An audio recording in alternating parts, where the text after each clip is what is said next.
Assalamualaikum warahmatullahi wabarakatuh. Alhamdulillahirobbil alamin. Wa ala alihi wa sahbihi ajmain. Sahabat Al-Farizi, yang insya Allah dirahmati oleh Allah. Kali ini kita akan bahas kisah malaikat Jibril dan Mikail menangis ketika iblis dilaknat Allah Subhanahu wa Ta'ala. Tapi sebelum lanjut, jangan lupa untuk sukai video ini, dan press tombol subscribe.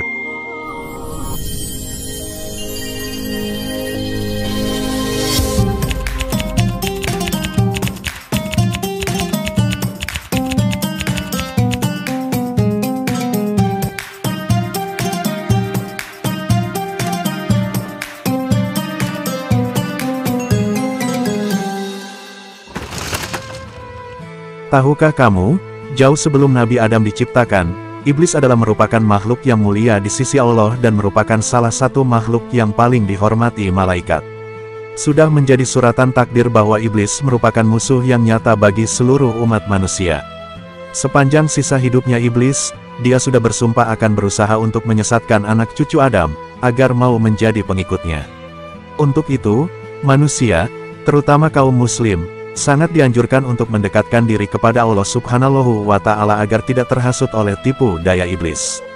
Tapi, tahukah sahabat Al-Farizi, bahwa jauh sebelum Nabi Adam diciptakan, iblis merupakan makhluk yang mulia di sisi Allah. Iblis pernah punya nama-nama bagus di setiap lapisan langit. Iblis bahkan salah satu makhluk yang paling dihormati oleh malaikat. Bersama malaikat, iblis pernah menyembah Allah Subhanahu wa Ta'ala. Saking mulianya iblis pada masa itu, sebuah kitab yang ditulis Imam Al-Ghazali menyebutkan bahwa iblis memiliki beberapa nama yang bagus-bagus di setiap lapisan langit. Iblis disebut Al-Abid, ahli ibadah, pada langit yang pertama. Lalu langit yang kedua disebut As-Zahid, kemudian langit ketiga namanya adalah Al-Arif. Pada langit keempat nama iblis adalah Al-Wali.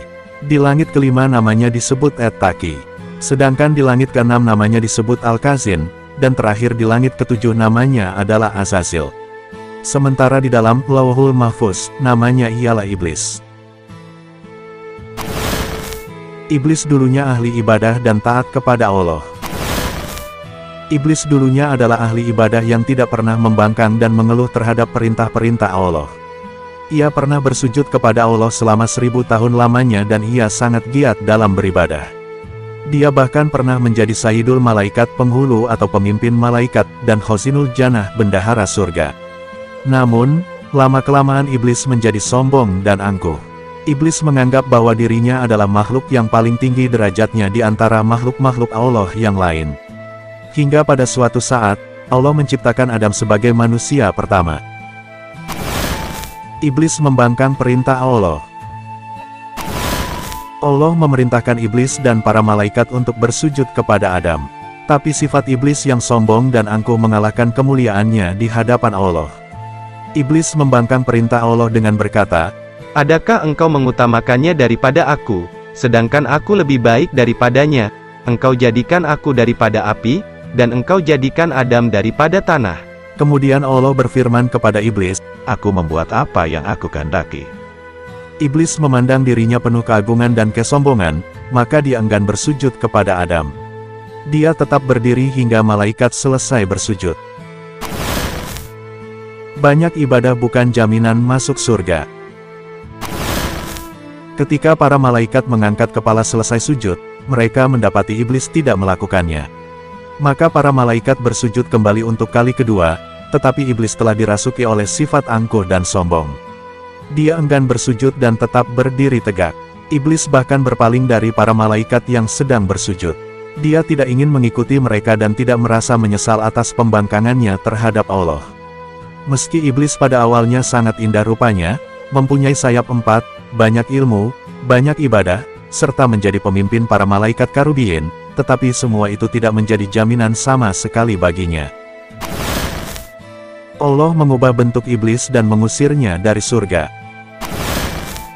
Allah mengubah iblis dari yang asalnya indah ke bentuk yang sangat hina dan menakutkan.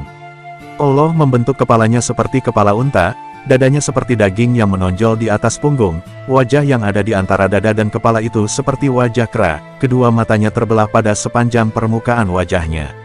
Lubang hidungnya terbuka seperti cerek tukang bekam, Kedua bibirnya seperti bibir lembu, taringnya keluar seperti taring babi hutan dan janggutnya sebanyak 7 helai. Setelah itu, Allah mengusirnya dari surga, bahkan dari langit dan bumi. Iblis tidak akan masuk ke bumi melainkan dengan cara sembunyi-sembunyi. Allah melaknatnya hingga hari kiamat karena dia menjadi kafir. Malaikat Jibril dan Mikail menangis melihat iblis dilaknat Allah. Ketika Allah membalas pembangkangan iblis itu, maka menangislah malaikat Jibril dan Mikail. Lalu Allah berfirman kepada para malaikat, Apakah yang membuat kamu menangis? lalu mereka menjawab, Ya Allah, kami tidaklah aman dari tipu dayamu. kemudian Allah kembali berfirman kepada malaikat, Begitulah aku, jadilah engkau berdua tidak aman dari tipu dayaku.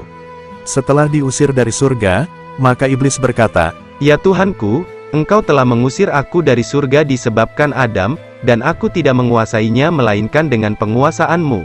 lalu Allah berfirman pada iblis, Engkau dikuasakan atas dia, yakni atas anak cucunya, sebab para nabi adalah maksum. berkata lagi iblis, Tambahkanlah lagi, untukku. Allah berfirman, Tidak akan dilahirkan seorang anak baginya, kecuali tentu dilahirkan untukmu 2 padanya.